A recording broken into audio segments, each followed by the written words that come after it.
ये मैं तकरीबन पूरे हरियाणा में मैं गया और जो लोगों का रुझान देख रहे हैं उसके तरफ से साफ नज़र आ रहा है कि लोगों का रुझान कांग्रेस के पक्ष में है और उसके हिसाब से मैं कह सकता हूँ उसके आधार पे कि क्लीन स्वीप भी हो सकती है। जिस तरह से किसान आंदोलन हुए, खिलाड़ियों के आंदोलन हुए, क्या ये भी एक मुख्य वजह रही सरकार के खिलाफ? नहीं, किसान का ये है जो इनका वायदा था 2022 तक आमदनी दुगनी करेंगे। आमदनी दुगनी तो करी नहीं, लागत कई गुना बढ़ा दी। तो किसान भी परेशान है, मजदूर भी परेशान है, व्यापारी कर्मचारी सब परेशान है इस सरकार से, चाहे शहरी हो चाहे ग्रामीण हो। तो इस वास्ते हर वर्ग का, हर 36 बरादरी का रुख कांग्रेस की ओर है। जो सोनीपत से भाजपा के प्रत्याशी हैं सर, भाजपा के प्रत्याशी उन्होंने गड़बड़ी करने के आरोप लगाए हैं, तो फर्जी वोट करने के आरोप लगाए हैं, और उन्होंने कहा कि भीतरी घात हुआ। नहीं, भीतरी घात का तो मैं क्या बता सकता हूँ, उनकी पार्टी का मामला है। लेकिन जहाँ तक फर्जी बात है, ये फर्जी बोगस हो या कोई पोलिंग हो तो ये उस समय पोलिंग एजेंट होते हैं, हर कैंडिडेट होता है, वहाँ एतराज़ होना चाहिए, उसका निवारण होता है। ये मेरे ख्याल में हरियाणा में पहली बार हुआ है जहाँ कोई रिपोल नहीं हुआ पूरे इलेक्शन में, शांति प्रिय ढंग से हुए। ये हरियाणा के लोगों को मैं हार्दिक मुबारकबाद भी देता हूँ, बधाई भी देता हूँ कि कोई अप्रिय घटना नहीं घटी। नहीं, आमतौर पर चुनाव पे घट जाती है। बड़ा शांतिपूर्ण चुनाव हुआ है और ये काम तो इलेक्शन कमीशन का है, उसको वहाँ कंप्लीट करनी चाहिए। सत्ता पक्ष होते हुए उनकी सरकार प्रदेश में थी, उसके बावजूद सरकार के अलावा इलेक्शन कमीशन का कंट्रोल होता है। इलेक्शन एजेंट होते हैं, वो पोलिंग एजेंट होते हैं।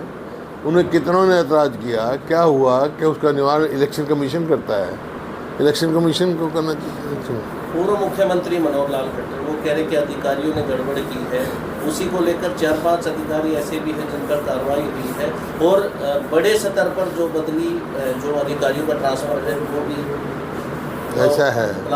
ये भाषा जो है बौखलाई हुई भाषाएं हैं। मतलब ये साफ कहता है कि वो अपनी हार स्वीकार कर चुके हैं, क्यों ये तो खुद स्वयं लड़ रहे हैं चुनाव। वहाँ कितने पोलिंग एजेंटों का एतराज़ किया उन्होंने, कहाँ किया, किसके यहाँ किया, इलेक्शन कमीशन ने क्या फैसला किया। रिटर्निंग अफसर हैं, उनके कानून है, कायदा है। पूर्व प्रधानमंत्री हैं मनमोहन सिंह, उन्होंने कहा कि प्रधानमंत्री की मर्यादित भाषा नहीं है, वो अपनी अलग भाषा। देखिए, कोई भी अगर उच्च पद पर बैठा हो तो मर्यादित भाषा तो होनी चाहिए। जब से चुनाव शुरू हुए हैं लगभग 75 दिन का समय है और आज 7वें चरण के मतदान के लिए है, प्रचार समाप्त हो गए। जिस तरह से भारतीय जनता पार्टी ने 400 पार का नारा लगाया था और पीठ पे चुनाव जा रहा था, लेकिन आज स्थिति ये है, लोग ये पूछ रहे हैं कि सरकार किसकी बनेगी। नारा तो बहुत आसान है लगाना। यहाँ भी हरियाणा में तो 75 पार लगाया था नारा, क्या हुआ, आधी आई। कह चुका हूँ 400 पार नारा, वो तो सबका प्रेरोगेटिव है, अपनी अपनी पार्टी के उसकी वो है, कुछ भी लगा सकते हैं। लेकिन असलियत ये है कि साउथ में तो साफ है, नॉर्थ में बीजेपी हाफ है, बीजेपी का गिर गया ग्राफ है।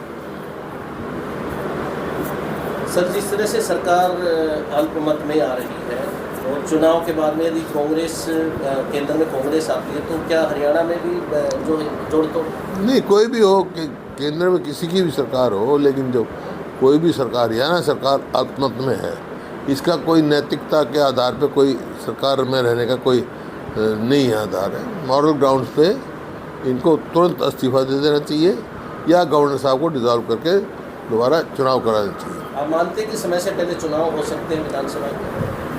तो कराने चाहिए, जब माइनॉरिटी गवर्नमेंट चल रही है तो हमने तो मांग की है, चुनाव कराओ। आप तैयार, कांग्रेस तैयार? हम तैयार हैं। वोट प्रतिशत कम हुआ है पहले से ज़्यादा, पहले से कम हुआ है, ऐसा कारण क्या रहा है? गर्मी भी हो सकती है और भी कोई कारण, तो कोई खास कारण नहीं।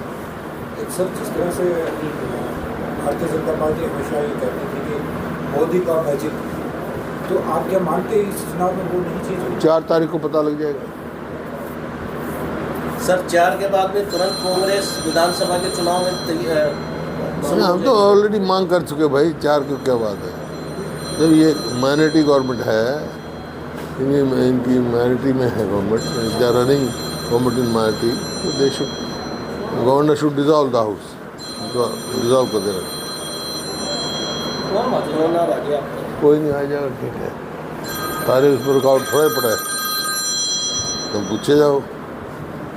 एक सर, हर बार की तरह दिल्ली में अब की बार भी पानी की किल्लत हो रही है। हैं? पानी की किल्लत है दिल्ली के अंदर। अरविंद केजरीवाल ने कहा है कि भारतीय जनता पार्टी की सरकार हरियाणा वाली दिल्ली को पानी नहीं दे रही, रोक रही है। दिल्ली में तो पानी की किल्लत है, रोहतक में हरियाणा में सारा पानी है, रोहतक में कोई किल्लत नहीं, हरियाणा में कोई किल्लत नहीं। पानी की किल्लत है क्योंकि ये सरकार ऐसी सरकार है अपने पानी का हिस्सा ही नहीं ले सकती। भाखड़ा मैनेजमेंट बोर्ड में सदैव जो इरिगेशन का मेंबर हरियाणा का होता था, चेयरमैन हिमाचल से बाहर का होता था, सब नॉर्म्स तोड़ दिए। हमारे समय पूरा हिस्सा मिलता था, अब ये पूरा हिस्सा ही नहीं अपने टाइम वहाँ ला सकते। जब अरविंद केजरीवाल ऐसी बात कहते हैं तो लोग कहते हैं कि वो SYL की पैरवी क्यों नहीं करते हैं, SYL का पानी क्यों नहीं दिलवाते पंजाब से। नहीं, प्रधानमंत्री को दिलवाना चाहिए भाई। भारतीय जनता पार्टी की सरकार है केंद्र में और हरियाणा में भी, सुप्रीम कोर्ट फैसला दे चुका है, फिर ये भी नहीं इम्प्लीमेंट करा सके। सर, वोटिंग के बाद फिर से आपराधिक घटनाएं बढ़ गई हैं, हर हत्याएं हो रही हैं, चोरी लूट हो रही है वोटिंग के बाद 25 मई को। अराजकता फैली हुई है प्रदेश में, कानून नाम की चीज़ तो है नहीं, कानून व्यवस्था सब चरमरा गई है, अपराध बहुत बढ़ रहा है। ये तो मैं शुरू से कह रहा हूँ, जब तो इसको विफल सरकार का मैंने संज्ञान दिया है। ये विफल सरकार है, नॉन परफॉर्मिंग गवर्नमेंट है।